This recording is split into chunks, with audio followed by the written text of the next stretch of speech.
Sir, we've seen what happened in the last days in Afghanistan. Are you worried about Afghanistan? Extremely worried. The reason is that what we hoped was a political settlement would take place. The political settlement is looking difficult right now. And it's looking difficult right now because the Taliban are refusing, and we tried. I tried to persuade the Taliban. This is months back, 3 or 4 months back. The Taliban senior leadership came here and we tried to persuade them to come to some sort of a political settlement. The only thing that would stop Afghanistan from descending into anarchy is a political settlement.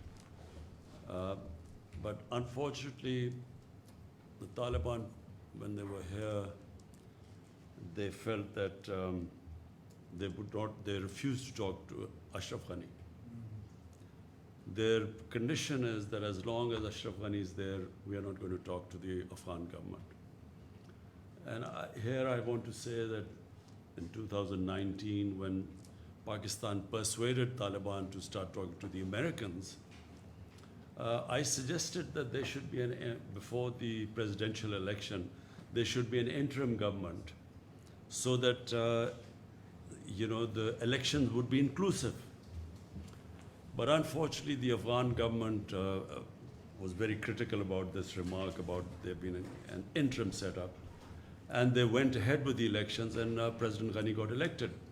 Now, once President Ghani got elected and the Taliban got excluded, it was always going to be a problem from then onwards, because Ashraf Ghani insisted that the Taliban should talk to him. The Taliban did not recognize him, they didn't recognize the elections, and they would refuse to talk to him. So that's where the problem started. And that problem still is there. Now, the Afghan government is extremely critical about Pakistan. They think we have some magic powers that we will make Taliban do whatever we want to do. They don't realize that that the Taliban, the moment the Americans started drawing down their troops, and especially when they gave an exit, from then onwards, our leverage on Taliban was minuscule, diminished, because the Taliban thought they had won the war. They had won the war by not losing to the Americans.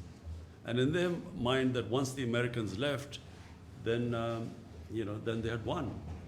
So to try and persuade them when time was given for exiting Afghanistan by Americans, it became extremely difficult to try and persuade them. And Afghan government, unfortunately, is now blaming Pakistan for what is happening there. They somehow think that Pakistan has supernatural powers. We are a superpower plus, which can, which has such power that 70,000 Taliban can take on 300,000 Afghan government troops with aircrafts and with modern weapons, and somehow, we have that power to make them win. So the Afghan government, and the other reason is Afghan government, I think, right now from what I can see, they are blaming Pakistan, as well as they are now trying everything to somehow get the Americans back into Afghanistan. The whole posturing right now is that they're blaming the Americans for this debacle, Pakistan and the Americans. And they're trying to somehow persuade the Americans to actually intervene. And there are listeners in the American political system who are listening to the Taliban and using these things that women are at risk, and all those who supported the NATO troops, they are at risk. And somehow they want the Americans to again intervene. But this is, they've been there for 20 years. What will they do now which they didn't do in 20 years? So so this is the situation right now. You asked me a question about us being worried. We are worried because the direct impact of this descending into a prolonged civil war, this is what we think will happen. It will be a prolonged protracted civil war, and the country that will be most affected after Afghanistan will be Pakistan. We will be affected, number one, that more Pashtuns are in Pakistan than in Afghanistan. Taliban is basically a Pashtun movement, so it will flow into our Pashtun areas. And it happened after 2003-4. It happened that our Pashtun areas reacted to what was happening in Afghanistan, and Pakistan lost 70,000 people in that because we supported the Americans. And so there's a likelihood that again in our Pashtun areas we will have problems. So that's number one. And then having lost 70,000 people and over $100 billion lost to the economy, half of our tribal area people were internally displaced. About 3 million people were internally displaced. So that's number one worry. Number two is refugees. We already have 3 million refugees in Pakistan, Afghan refugees. 3 million registered. We think there are about 500,000 more than that. So last thing we want, our economy is just recovering. We do not want another inflow of refugees. And number three is that, we have now great plans of our connectivity right into Central Asia through Afghanistan. I just went to Tashkent to work on this railway from Uzbekistan connecting through Afghanistan, through Mazar Sharif and into Pakistan, which would connect this whole area. So this is our future, it's geoeconomics. And we are worried that if there is a civil war in Afghanistan, this whole economic agenda of connectivity with Central Asia goes out of the window. So that's our worry. Sir, in case of the Taliban takeover of Kabul, what will be your government's policy? Will you close the border or cut relations with Afghanistan? What will happen, I can't say. But what Pakistan wants is Pakistan will deal with any government that is elected or selected by the people of Afghanistan. So whoever people of Afghanistan, the government they feel represents them, Pakistan will work with them, whichever that government is. What would the Taliban takeover mean for Pakistan?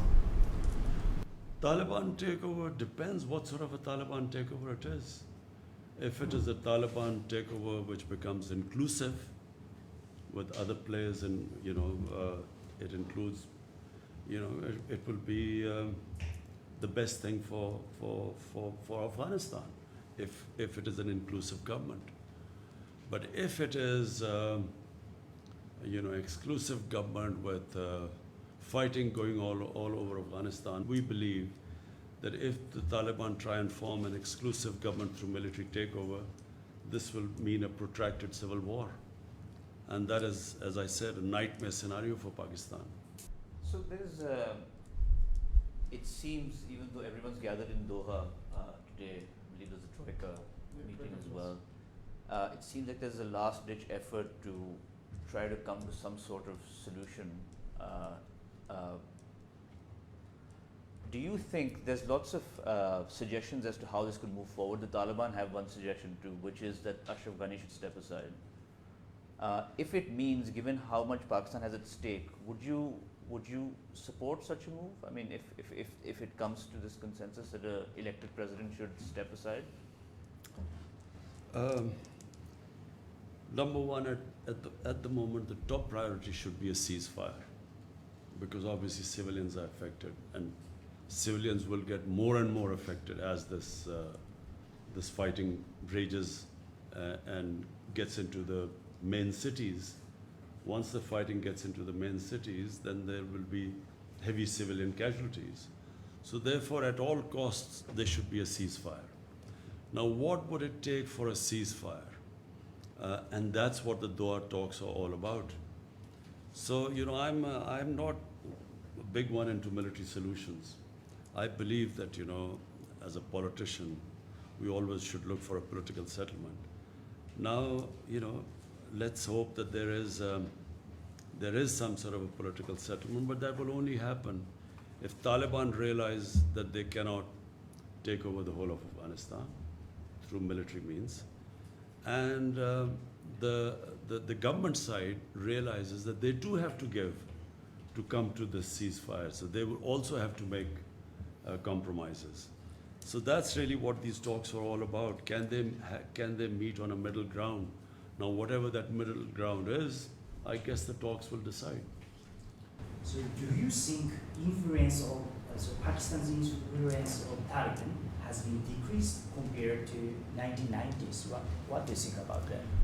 Let me remind you that, Pakistan was the three governments that recognized the Taliban government in 2001, before the Americans toppled the Taliban government. And probably Pakistan was the most influential government. Despite that, when Pakistan wanted, on behest of the Americans, for Taliban to hand over Osama bin Laden to the Americans, the Taliban refused. So even then, the influence of Pakistan was not all-encompassing. But let me just say one thing. As a student of history, and especially of Afghan history, anyone who thinks that Afghanistan can be controlled from outside does not understand the character of the Afghan people. Throughout their history, they have never accepted outside control. Take the three of the British-Afghan wars, which happened. There were three. Then the Russians. Everyone knows the Russian history, and now this recent 20-year-old American misadventure. So if you look at all of them, one thing comes out, that the Afghan people of Afghanistan they cannot be made puppets. If I was the Pakistani policymaker in the 90s, I would not have encouraged this idea of strategic depth, which Pakistan policy was at the time. Very understandable, because the 7 times size of Pakistan is India, a hostile eastern neighbor. And the Pakistani security setup was always worried about Pakistan facing two fronts, east and west hostilities. So therefore there was always an attempt to have a pro-Pakistan government in Afghanistan.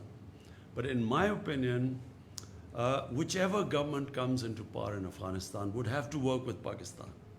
And Pakistan should work with any government that comes, which is selected by people of Afghanistan. Rather than trying to influence governments in Afghanistan, if you look back at the history, it does not work. The Afghan people do not accept it. So even now, when we talk about if the Taliban takeover takes place, will it be a pro-Pakistan government? Whichever government comes into Afghanistan, it will, if it is ever perceived to be controlled from outside, it loses credibility within Afghanistan. People of Afghanistan will only back a government that represents their people and stands for their interests. So therefore, my policy, ever since my government has come into power, we have reached out to all the Afghan factions, to the Northern Alliance, to who were perceived to be anti-Pakistan. Hamid Karzai I've talked to, Abdullah I invited, I talked to them. All of them we try to convince that, look, we now have no favorites in Afghanistan. Whichever government comes into power, Pakistan will work with them. There's often the view, we talked about this week, the view in the West and also in Afghanistan, that once the Taliban take over in Afghanistan, Pakistan would have achieved his final goal. Is that a misconception? You see, again I repeat, if the Taliban take over, because Afghanistan is ethnically divided population. Pashtun are only about 45% of the population. Then there are Tajiks, then there are Hazara, Uzbeks. So it's a Afghanistan, the reason it has been a decentralized government is because of the different population mix. So therefore, if one population tries to impose itself on the rest, one ethnic group, there will be a constant what's the word, unrest in Afghanistan. And that is not what Pakistan wants, which is why we want an exclusive government. Because if there is unrest, Pakistan will be affected because, as I said, we have a larger Pashtun population here than in Afghanistan. And Pashtun are probably the most xenophobic people on earth. They fight each other normally, but when there is an outside thing, they all get together. And so it affects, so Pakistan got sucked into Afghanistan after 2001 when we, when we sided with the American war on, supposedly war on terror, but this converted into something else. And we had a civil war in our tribal areas. And that was the main reason.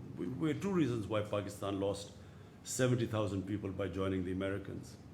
Number one, the old jihadi organizations which were created to fight jihad against the Soviets, they all turned against Pakistan because Pakistan suddenly was telling them that against Soviet occupation it was jihad, but against American occupation it's terrorism. So they turned against Pakistan. And then second was in the tribal areas, there was literally a civil war against Pakistan because we were pro-American. Basically all the sympathies were with Pashtuns, not Taliban, with the Pashtuns. And they turned against there was as I said, half the population was internally displaced of the tribal areas, which still is recovering from the devastation. Hence, it's in Pakistan's interest that there is a political settlement and all factions come, a government that represents everyone. Reportedly, is U.S. fighter jet are coming from Qatar to Afghanistan through Pakistan's airspace. So is it true? And is there any agreement with the United States? We have made it very clear that Pakistan is not, first of all, our soil will not be used to be, so that we get again embroiled in an Afghanistan civil war. So we do not want any bases in Pakistan. We don't want our soil to be used for attacks into Afghanistan. And as far as I know, that after 31st, the Americans are going to stop all sorts of even air attacks on Afghanistan. One last question. So the two main players in Afghanistan in this solution are the United States and Pakistan. The heads of the two governments have not spoken yet. I want to know the state of relations between your government and President Joe Biden's government on Afghanistan, and moving forward, do you think that Pakistan is going to be scapegoated? And what is Pakistan's strategy when it says we have other options? The NSA has also said expanded. Let me say three things. Number one, Pakistan has already been being made a scapegoat by Afghan government. And the Afghan government is doing so because it is it is blaming Pakistan for all the misgovernments and the kleptocratic government that Afghanistan has been. I mean, clearly 70,000 of Taliban should not be sort of dominating a 300,000 well-equipped with air cover Afghan unless the population is helping the Taliban. It cannot happen otherwise. So rather than looking at the reasons why they have not been able to provide the governance that was required for winning over the population, and secondly, the whole hasty way that the Americans have certainly left. The Americans, if you wanted a political settlement, common sense is that you do the political settlement from a position of strength. So when you have 150,000 NATO troops there, that was the time to do a political settlement. People like me were all the time saying that, there's no military solutions to do a political settlement. I was called anti-American. I was called Taliban Khan because of that. And people like us were sort of sidelined for even talking about a political settlement. So having not done a political settlement from a position of strength, now blaming Pakistan when you have, when there's no leverage left, when the Taliban think they're winning, for the Afghan government, mind you, first time I'm seeing that the Afghan government are now blaming the Americans the way they exited. So they too are now blaming the Americans. So finally, and the other thing about, I keep having the President Biden hasn't called me. Well, it's his option if he wants to call or not. It is business if he thinks it's necessary or not. I mean, not that I am waiting for any phone call. It's his prerogative. There's a friends are visiting from Delhi, so I just thought maybe we can have a difference of strategy in Delhi and Pakistan on Corona also. The way we fought is totally different. Can I ask one last Oh. question towards Afghanistan? You're a close ally to China. What would you see the future role of China in Afghanistan?